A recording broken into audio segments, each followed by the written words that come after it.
자, 이렇게 해서 이제 전기 음성도. 자, 어려운 거 아니야. 여기서의 기준도 나오고 기준도 나오면서 주기성이라는 것을 확인해 보도록 할게요. 여기서 이제 공유하고 있는 전자쌍을 당기는 건데 그 중에서 한번 조금만 생각해 보자. 당기는 힘이 세려면 껍질이 많을수록 당기는 힘이 셀까? 껍질이 작을수록 당기는 힘이 셀까? 껍질이라는 건 원자핵에서 껍질인 거지. 그럼 껍질 수가 많을수록 멀어지니까 당기기가 힘들 거 아니야. 그러니까 껍질 수가 적을수록 원자핵과 전자 사이 거리가 가까워서 잘 잡아당기겠지. 그래서 여기선 주기가 껍질이 작을수록 어떻다? 세질 거고, 이번에는 같은 주기야. 같은 주기니까 껍질 수가 같은 상태라면 원자핵이 어떨수록? 많을수록. 그러니까 껍질은 2개인데 얘가 5이고 얘가 7이야. 그러면 얘는 5으로 당기고 얘는 플러스니까 7로 당길 거 아니야. 이해가 됐죠? 같은 주기일수록 원자 번호가 클수록. 자, 이렇게 되면 이제 주기율표로 가볼까? 주기율표에서 주기가 작다라는 건 위로 가는 거지. 아래로 가면 주기가 증가하는 거니까 위로 가야 돼. 그 다음에 같은 주기에서 원자 번호가 커진다라는 건 오른쪽으로 가겠죠. 그래서 주기율표상에서 위로 가면서 오른쪽으로 가는 이쪽 애들이 어떻게 된다? 전기 음성도가 크다. 그러면 누굴까? 위로 가면서 오른쪽인 애가 누구야? 단언컨대 플로린이지. 오케이. 주기율표가 안 되면 다 무너질 수밖에 없어요. 그래서 얘가 기준을 할 거야. 얘를 기준으로. 얼마로? 4.0으로 기준으로. 숫자는 안 외우셔도 돼요. 플로린이 기준이다라는 거 정도까지 잡아주시면 되고. 자, 그 다음에 주기성을 볼게. 주기성.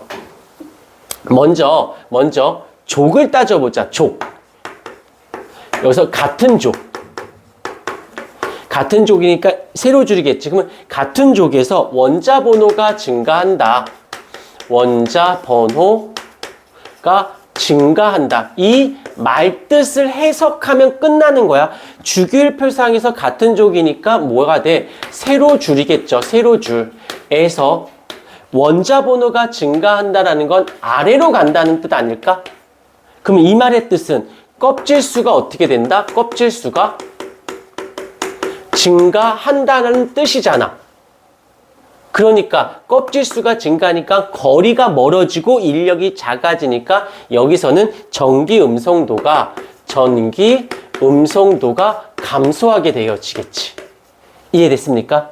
해석하는 거와 외우는 거 아니고, 근데 해석이 조금 부자연스럽거나 약간 좀 스토리가 안 맞아. 그러면 고민하지 말고 다시 한번 설명해 주세요 라고 하든지 영상을 한 번 더 보세요. 그러면 훨씬 더 안정적이니까. 오케이, 잊지 마시고. 그 다음에 이제 같은 주기일 때를 볼게요. 같은 주기라는 말은 껍질 수가 같다는 뜻이야. 라고 했을 때 원자 번호가 증가한다라고 보십시다.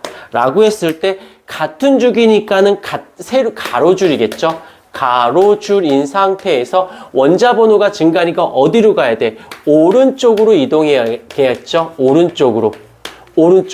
이렇게 되면 중심에서 전자를 당기는 힘의 세기가 세지니까 이걸 이제 나중에 배우기 전에 유효핵전화라고 하거든. 그냥 써놓기만 할게.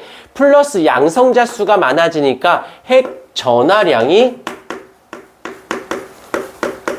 증가를 하게 되어지고, 증가를 하니까 그만큼 당기는 힘이 세져서 전기 음성도는 어떻게 된다? 여기서는 증가하게 되어지는 거예요. 주기성. 여기서는 결국에는 누가 더 이 개념, 전기 음성도와 누가 더 이 주기율의 활용성을 높이느냐에 따라서 누가 더 이 단원의 문제들을 누가 좀 더 안정적으로 접근할 수 있냐는 거지. 이랬다 저랬다가 아니라 스토리를 만들어. 왜? 문제는 어떻게 내실지 몰라. 하지만 주기율과 개념에선 벗어나지 않기 때문에 그 스토리를 물고 들어가줘야 돼요. 오케이. 이쁘게 필기 좀 부탁드립니다.